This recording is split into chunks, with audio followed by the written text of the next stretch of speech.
Imagine hitting your 40s, and retirement is the obvious next step, right? A majority would have the same plan. But what if I told you there's a man who defied that expectation and soared to the ranks of the 20 richest individuals in the world? We have a story about a genius mathematician who became a trading wizard in his 40s, whose success story reads like pure magic. The person who cracked the market and became the unparalleled king of Wall Street. That person is not Warren Buffett or George Soros. He is none other than Jim Simpson, the founder of Renaissance Technologies. Simon's created a signature hedge fund called Medallion that has generated an average return of 66% over 3 decades, which is huge. Just picture the staggering profits you'd be swimming in today if you tossed a few $100s into Medallion back in the 1980s, and we are talking about potentially millions of dollars here. I wish my grandparents had invested some with Simpson. I would be chilling in Monte Carlo today. Ah, alas. Well, wrap your head around Jim Simpson.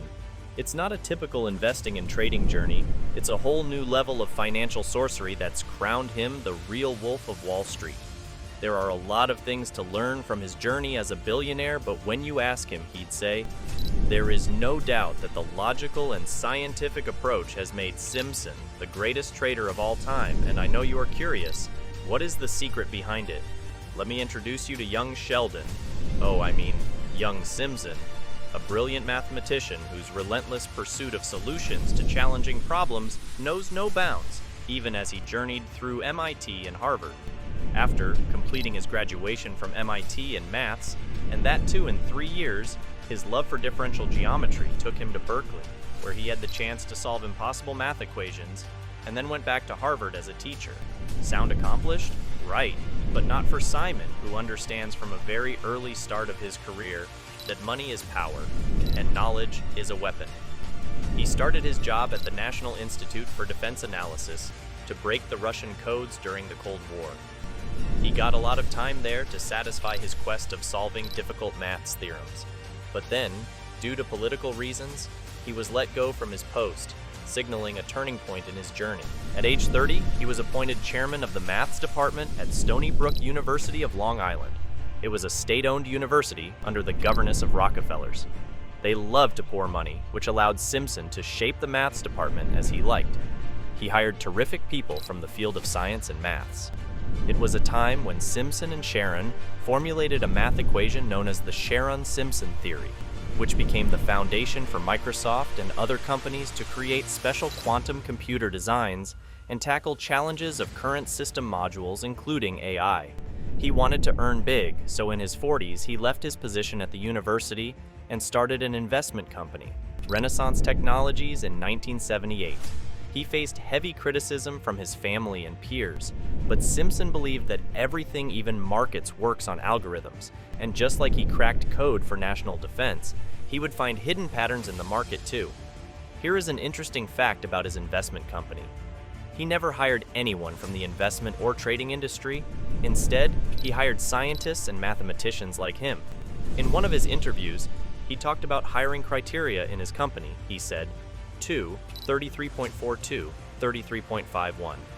Unlike typical traders who rely on human intuition by scouring articles, analyzing earnings reports, engaging with executives, and considering geopolitical events, Simons took a different path. He tapped into vast data sets, developed computer models, hired the best brains of maths and science, and crafted trillion-dollar mathematical equations to decode the market. In the early days, computers were not advanced enough, so Simpson had to rely on limited data available and most human intuitions. Obviously, the profit was not that much either. With the help of his mathematician friend, James Axe, they founded the hedge fund Medallion, named after their prestigious math award. Their mathematical models decoded the market, propelling Medallion to massive success. Hedge fund trusted their computers for any decision and made a huge profit in coming years. Despite a decade of perseverance, Renaissance could name only $45 million under its banner. Soon, Simpson realized that in order to have legacy, he had to focus on stock trading. He brought his PhD friends Robert Mercer and Peter Brown on board. Simpson wanted to build a scientific method that could predict the financial market, In 1995, Mercer and Brown took stocks and formulated a single automated stock trading system with 500,000 codes compared to tens of thousands in the old system. They took Medallion to the next level. In 2000, it achieved an astonishing 98.5% return after fees. After the Medallion grows, it closes investments for outsiders. Only employees could invest in it. The fund is capped at $10 billion. All the employees signed a forever agreement that they would not share the business ideas and patterns with anyone outside. Scientists and mathematicians, who are here for challenges, not money, happily signed the pact. Have you wondered what makes these nerds so loyal to Medallion? It is the algorithm of work ethic, which Simpson introduced in his company. He put smart people together, gave them a lot of freedom, and created an atmosphere where everyone had the liberty to express their ideas. He provides his employees with the best infrastructure and the best computers. He makes everyone feel like valued partners in the journey toward success. No wonder Simpson has loyal employees with the best brains. As the hedge fund grows, only employees can invest in it. Medallion is the most successful hedge fund of all time.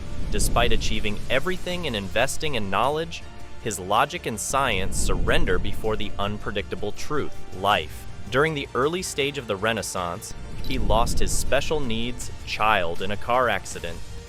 Later, Simpson lost his second son in Bali, who was about to open a medical center in Nepal. He lost himself at work to get out of grief. His life experiences, philanthropic endeavors, and thirst for knowledge have shaped him into a remarkably humble individual. He put away a large amount of his wealth to the cause. He and his wife started a foundation, Renaissance Institutional Equities Fund, which has become extremely large today. It has a 90% focus on science, and 10% it spends on education and outreach programs. Jim Sison Renaissance Foundation is open to outside investors. I do not doubt Simon's good intentions, but let's not overlook the additional benefit of having a foundation. No taxes on the funds invested in it. Genius move, Simons. On the 14th of January 2021, legendary Jim Simpson stepped down from his role as CEO of Renaissance Technologies and handed over the right to Peter Brown. Currently, Renaissance is run by co-CEO David Lippy, a long-standing employee of the fund. Here is an interesting fact. Warren Buffett's annual return is 22%, whereas Jim Simon's yearly return is 66%. But the net worth of Warren Buffett is $139 billion, while Simpson has $32 billion. The answer lies in timing. Warren Buffett purchased his first stock at the age of 11. So by the time he reached 30, he made his first $1 million, and by the time he was 60, he had $3.8 billion. Simpson, however, makes way much more money annually. But since he started investing at the age of 24, much later than Warren, he would end up having much less than Buffett.